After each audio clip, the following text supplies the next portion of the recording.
Hello，大家好，感谢各位回到你宝贝的基础指甲公开课第12集收尾。我们在这一集里面呢，会谈很多有关于收尾的细节，然后在荧幕的右边可以看得到。这一季的规划呢，是一个新的客人来到我们店里面做指甲，借由做指甲的整个流程，去引导出基础指甲该学会的一些小细节。我们前面呢已经上过了非常多的课程啊，这个是最后一集收尾。之后我们还会有第2季或第3季的推出。如果不想漏接更进阶的技巧的话，请按赞、订阅、小铃铛哦。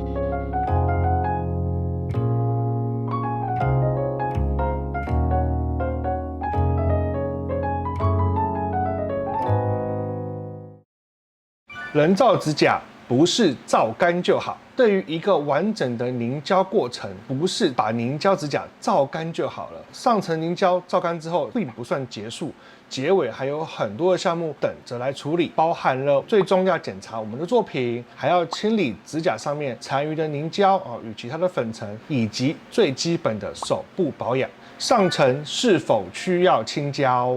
前一集在讲上层胶的时候有提到。上层胶分2大类，就是有残胶或者是没有残胶。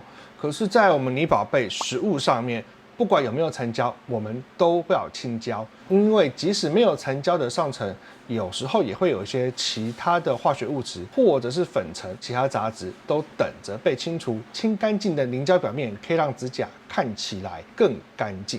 清胶的液体，实物上面有2种清胶的液体，一种是专用的凝胶清洁液，另外一种当然就是我们一般的药用酒精。基本上它们差距没有这么大，选自己喜欢的就好。不管选什么，都建议要大厂牌出品，而且要可以装在不同的罐子里，或者有不同的颜色，去明确区分，不要和其他的溶剂搞在一起，否则用错了那就头大了。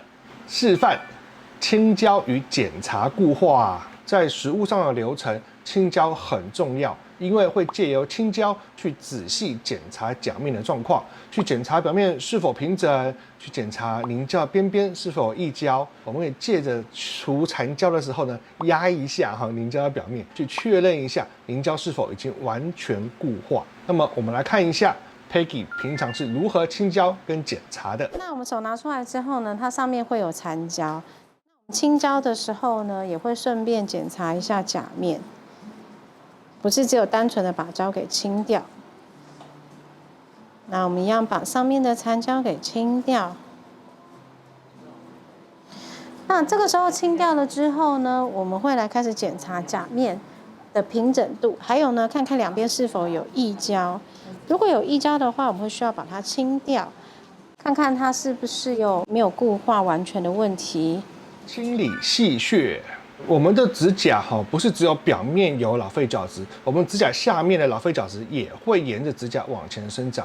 那由于我们是用磨棒把指甲磨短的，所以有时候会有一些皮屑残留在指甲的下方。到了最后面，我们会用磨棒或磨甲棉去把这个尾端轻轻敲掉。如果说下面的杂质太多，有时候也会用干皮剪把它剪掉。那么我们来看一下 Peggy 是如何清理细屑的。好，接着呢，我们要来做一个清理屑的动作。因为我们刚刚把残胶清完了之后，上面还是会有一些细屑的部分。那我们来看看说是不是有残留在下面。因为有时候残留在下面的话呢，他们会想要去抠它，然后这很明显下面有一点点的屑，把它清掉。这个动作不能太大力哦，不然你刚刚辛苦的包边就没有咯。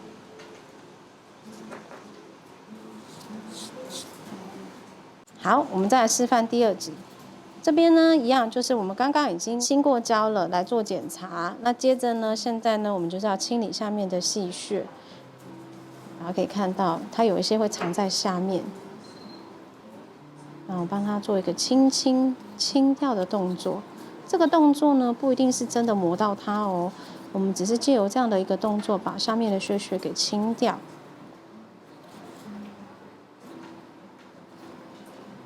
这边有个小屑。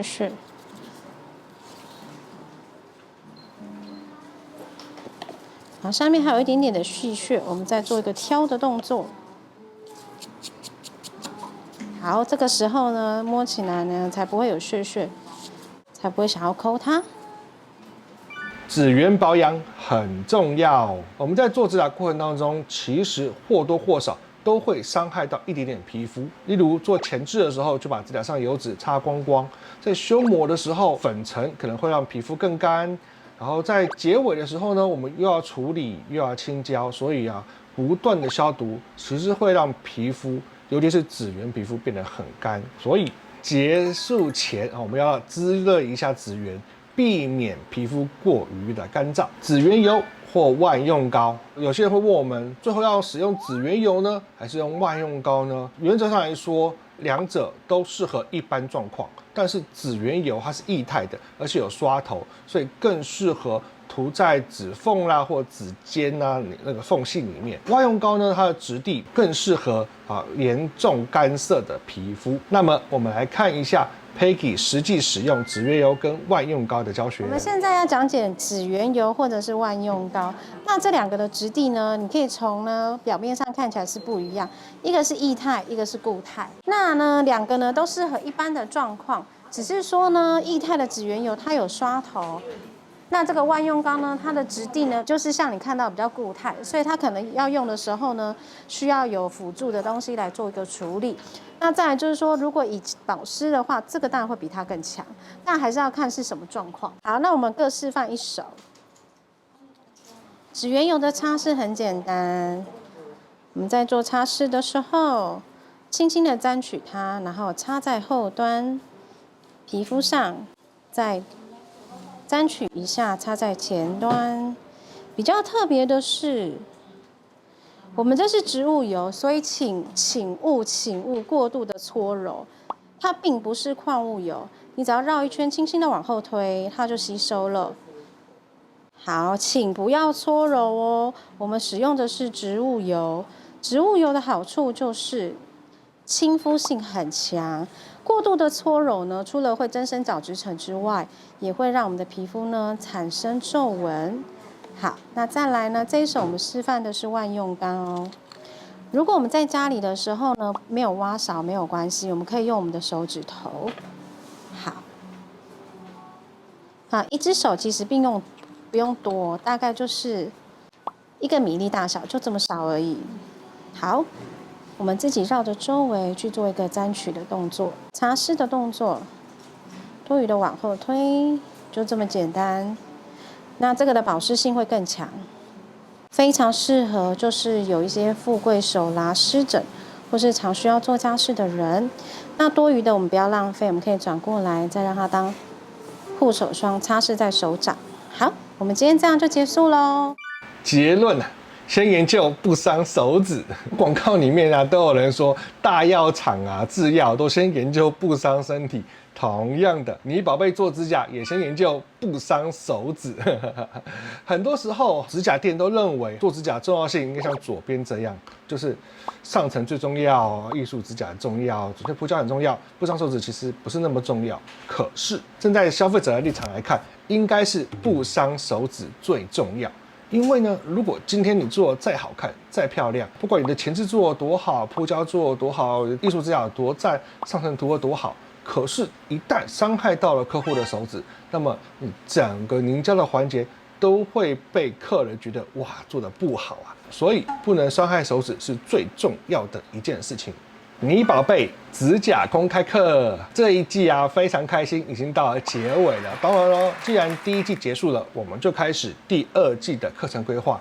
在第2季里面，我们会假设这个客人的同一个客人又回到了我们指甲店，这时候会导入卸甲重做的这个流程。另外，我们也假设这个客户第2次来的时候，打算要做艺术指甲，所以第2季我们除了会更深入的去讲解各个步骤的细节之外，还会导入了卸甲重做以及艺术指甲的基础教学。订阅、按赞、小铃铛，避免漏接我们任何的课程资讯哦。大家下次再见哦。